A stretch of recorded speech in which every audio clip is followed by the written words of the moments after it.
The Belmont County Victorian Mansion Museum in Barnesville transports its visitors to Christmas in the late 1800s. Each of the 26 rooms and 11 fireplaces is lavishly decorated, each by a separate volunteer decorator.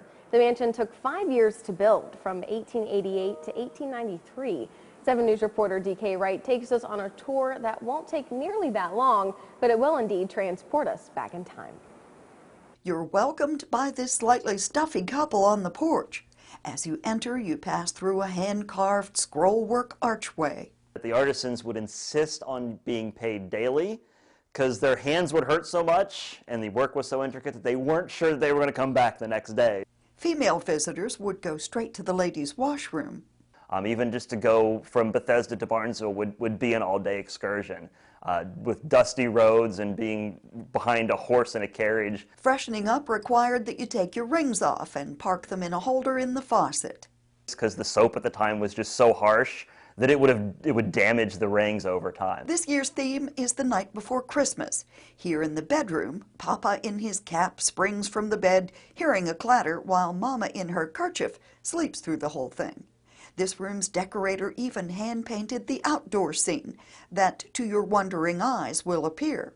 In another bedroom, mourning art made of hair was a sad reminder of the high mortality rate. On a lighter note, the third-floor ballroom was the site of elaborate parties. Live musicians played their hearts out in the adjacent music room, and if they got too loud, the partygoers could just go over, close the door, mute the music a little bit. The butler's room is filled with nutcrackers in memory of longtime museum board president Emery Stewart.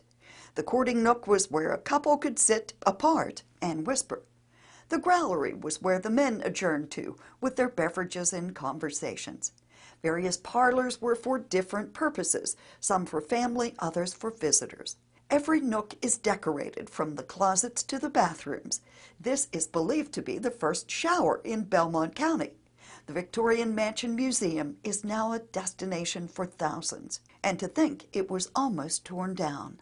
One of the people that were looking to buy it was going to tear it down, turn it into a gas station. But some locals said, no, that's not going to happen. Ended up purchasing the property, and it's what became the Mansion Museum now. So to them we say a most sincere thank you. Merry Christmas to all, and to all a good night. For 7 News in Belmont County, I'm DK Wright, working for you. The house has only ever had 3 owners, John and Sarah Bradfield, then their daughter and son-in-law, Earl and Pearl Watt, and finally the Belmont County Historical Society.